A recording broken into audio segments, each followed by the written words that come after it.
Franchement, je pensais pas ça possible que le Real Madrid soit autant en crise et que on aille aussi loin dans le clownesque et dans la honte. Salut à tous les gars, c'est Asial. Aujourd'hui, on se retrouve pour une nouvelle vidéo. Débrief de ce Real AC Milan, victoire 3 buts à 1 de l'AC Milan. À la surprise générale, pour moi, ça me paraissait vraiment impossible que le Real Madrid perde ce match quand tu prends en compte le contexte, que ce soit des deux équipes, mais même le contexte autour du Real, c'est-à-dire tu sors d'un Classico où tu as pris 4-0, tu sors de ce fameux Ballon d'Or Gate un peu là où voilà, il s'est passé tout ce qui s'est passé. La revanche d'un Vinicius Junior, on attendait un Mbappé au tournant pardon, après son Classico complètement raté. On attendait beaucoup de choses, un meilleur visage, des meilleures intentions. Mais là, pour moi, ce match, ça y est, hein.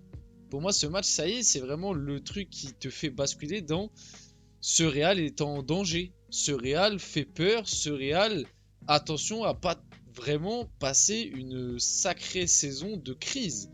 Parce que moi, je suis désolé, mais sur ce match-là, c'est même pas tu perds 3-1 on rappelle quand même face à une équipe de l'AC Milan, qui d'ailleurs a fait son match et bravo à eux, mais une équipe de l'AC Milan qui est en crise aussi de son côté.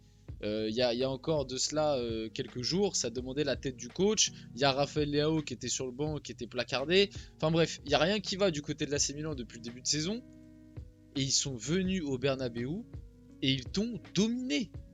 C'est-à-dire que là, la victoire 3-1 de l'AC Milan, c'est pas une victoire 3-1 en mode c'est le Real qui a dominé, mais tu prends 3 buts, tu manques d'efficacité, tu manques de réussite. Non, pas du tout.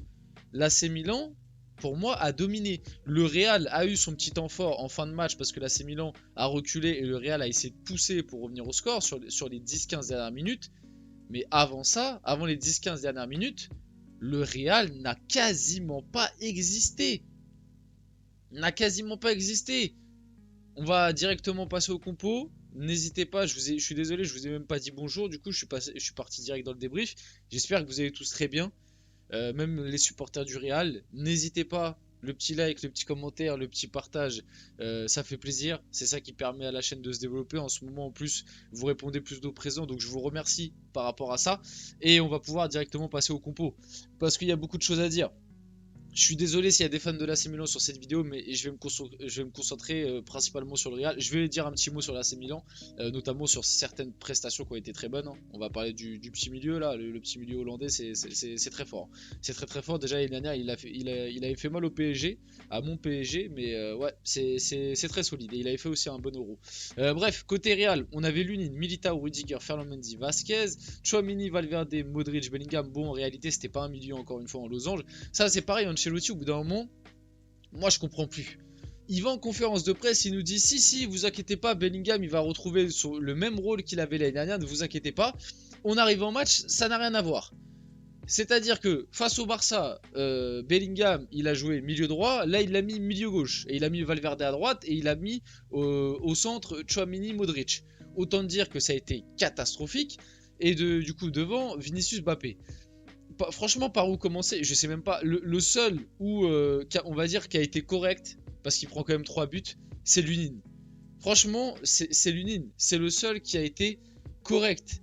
Et aussi, ce genre de match, ça me fait dire que on se rend pas compte, je pense, de l'importance l'importance vraiment de Thibaut Courtois. Parce que Lunin, il fait un match correct, il fait des arrêts et tout, mais sur les 3 buts, je me dis peut-être il y en a un ou deux que Courtois il sort. Tu vois, et c'était pareil un peu face au Barça lors du Classico le 4-0. Il y a genre le premier but de Lewandowski, pour moi Courtois il la sort. Et ça veut pas dire que Lunin est nul, parce que Lunin, je le dis, il fait son match. C'est le seul qui a été un minimum au niveau sur ce match-là. C'est le seul qui a répondu un minimum présent, le reste ça a été catastrophique. Mais c'est là qu'on se rend compte que Thibaut Courtois, le nombre de catastrophes qui te sauvent, mais c'est hallucinant. Dès que tu as un gardien qui est un peu plus normal, tu prends directement. Vous avez vu là sur les 3 derniers matchs, le Real Madrid sur les 3 derniers matchs, c'est 9 buts encaissés. Si je me trompe pas, t'en prends 4. T'en as pris 4 face au Barça. Là, t'en as pris 3. Et c'était quoi le match juste avant? J'ai oublié, c'était quoi le match juste avant? C'était un match que tu perds aussi, il me semble. Ou non, ou c'était le Celta Vigo. Bref, je sais plus, mais sur les 4 Sur les 3-4 derniers matchs, t'as quasiment encaissé 10 buts. C'est quelque chose normalement qui arrivait jamais au Real, ça, ce style de truc là. Bref, comme je l'ai dit, on revient sur la compo. Franchement, par où commencer? Franchement, tout le monde a été catastrophique. Personne n'est à sauver sur les 10 qui sont les 10 joueurs de champ. Je vous dis comme ça, il y en a qui ont été pires que d'autres, bien évidemment. Tchouaméni, ça a été une catastrophe sans nom. Valverde a pas été bon non plus. Lucas Vasquez face à Rafael Leao, bah, je te fais pas un dessin. Militao derrière, c'est compliqué. Devant les deux, moi, je suis désolé, ça fonctionne pas en fait. Mais il n'y a rien qui fonctionne en fait dans cette équipe. C'est pour ça que je dis, je sais même pas par où commencer parce que derrière, c'est pas complémentaire. Au milieu de terrain, c'est pas complémentaire. Et devant, les deux, t'as l'impression soit ils ont pas envie de jouer ensemble, soit ils sont pas faits pour jouer ensemble. Il y a l'un des deux. Mais les deux devant, Vinicius et Mbappé, ça ne fonctionne pas. Et ça ne fonctionnait pas non plus quand il y avait Rodrigo. Et ça n'a pas fonctionné aussi en début de saison quand tu as tenté de mettre Bellingham en 10 juste derrière eux. Au bout d'un moment, ça ne marche pas. Ça ne marche pas. Ça ne marche pas. Je sais pas d'où ça vient. Je peux pas vous l'expliquer parce que j'arrive pas à comprendre. Je les vois pas à l'entraînement et tout. Mais sur le terrain, t'as l'impression que les deux n'ont pas le droit de se faire de passes. Les deux ne se cherchent pas, les deux ne combinent pas ensemble, t'as pas de jeu entre les deux, t'as pas de relation. C'est ce que je dis depuis un moment, t'as l'impression qu'à chaque fois que l'un des deux a la balle dans les 20-30 derniers mètres, c'est allez, je vais aller faire mon action, je vais aller dribbler, je vais aller tenter une frappe ou tenter un centre, je vais aller faire mon exploit. Ça regarde pas l'autre, ça ne se cherche pas, c'est pas complémentaire.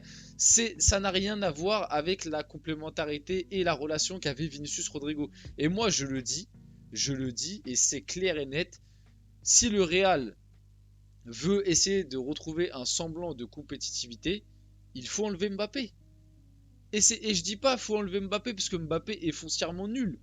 Même si là sur ce match là il a été nul encore une fois. Mais c'est juste que il se connecte pas aux autres. Il est pas recherché, je sais pas, il y a un truc qui va pas. Au milieu de terrain c'est pareil. Toni Kroos manque cruellement à ce milieu, c'est dramatique. Tchouaméni, c'est une catastrophe. Valverde, c'était le seul qui faisait, enfin, il faisait un bon début de saison. Mais là, sur ces 3 derniers matchs, c'est abominable. Bon, après, là, il était utilisé dans un rôle de milieu droit, donc pour contrecarrer Théo Hernandez. Mais voilà, Modric pour la Ligue des Champions, tu sens que pour la Liga, ça peut passer. Pour la Ligue des Champions, voilà, ça commence à tirer la langue. Mais c'est normal, il va avoir 40 ans. T'as pas d'autre alternative, t'as rien. Bellingham, t'es en train de le perdre complètement. Je te le dis, Bellingham, t'es en train de le perdre complètement. Et puis derrière, comme j'ai dit, bon bah Vasquez, pour moi, il faut absolument que tu ailles chercher un latéral droit cet hiver. Tu peux pas faire toute la saison avec Lucas Vasquez, sinon tu vas prendre des déculottés dès que tu joues des ailiers gauches qui soient un minimum un peu virevoltants, parce que il sait pas défendre en fait. C'est pas un latéral, avec le ballon ça va, mais sans le ballon tu joues à 1 de moins, tu défends à 3 en fait. Tu défends à 3, il sait pas défendre, il sait pas se placer. Et puis Militao Rudiger, la complémentarité entre les deux est pas présente. Tu sens qu'un Nacho, limite, moi je mettrais Tchouaméni derrière. Et moi je vous le dis, je mettrais Rudiger, Tchouaméni. Militao depuis le début de saison, c'est compliqué. Il y a des moments où ça a été un peu mieux, mais globalement c'est compliqué. Et les deux ensemble, tu sens que ça fonctionne pas, ça clique pas. Mais c'était déjà le cas avant sa blessure.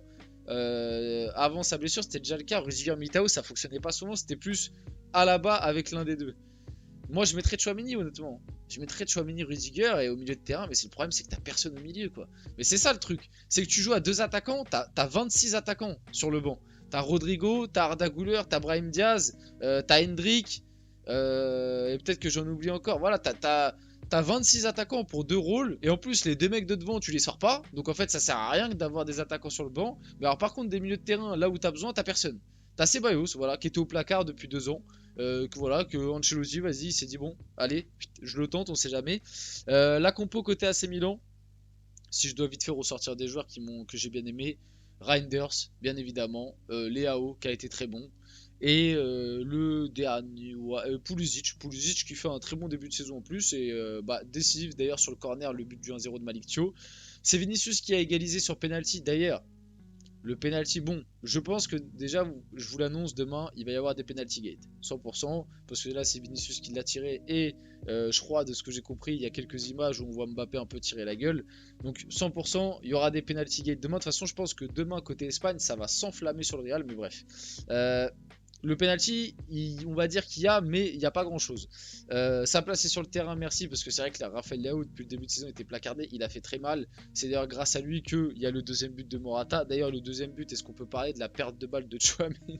Est-ce qu'on peut parler de la perte de balle de Tchouaméni et même la réaction des joueurs? L'attitude a été catastrophique. L'attitude du Real a été catastrophique. Et ouais, du coup, le Real n'avait plus perdu 2 matchs de suite au Bernabeu depuis octobre 2020. C'est chose faite et attention, là pour moi ils ont ouvert la boîte de Pandore, ça peut très bien continuer la série des défaites. Je te le dis clairement parce que je vois pas une once d'amélioration. On finit la vidéo là-dessus, j'espère que cette vidéo vous a plu, si c'est le cas n'hésitez pas à la liker, commenter, partager et vous abonner les gars, c'était Asial et on se retrouve très rapidement pour une prochaine vidéo.